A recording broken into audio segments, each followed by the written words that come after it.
এগুলো দেন।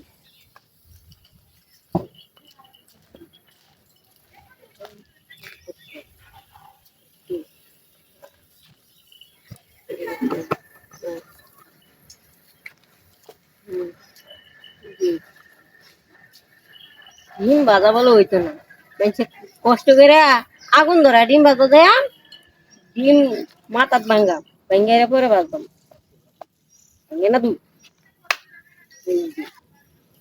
ভাজা হইতো না, ভাজা বলে হইতো না।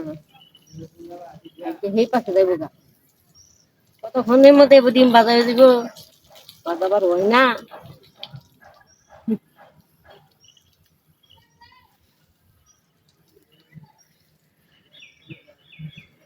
আর কিছুক্ষণ সময়, আর 2-3 মিনিট লাগবো, তাতে ডিম একবারে মচমচা ভাজা হয়ে যাবে, সাথে যে আটা দিছি লগে এডিও ভাজা হয়ে যাবে, রুটি বানায় খাইলে। তুমি কিন্তু লইরো না। তো ডিম ভাজা হইতে না আমি ভাজা হয়ে যাইতেছি। হ্যাঁ, তুমি ভাজা ভাজা হইবা কে? ডিম বাইরে বললো কে ইন্দা বিট দিছস না। দিদি ভাজা ভাজা হোক, তুমি লইরো না, বেশি লড়লে পরে ডিম ইয়া হয়ে যাবো।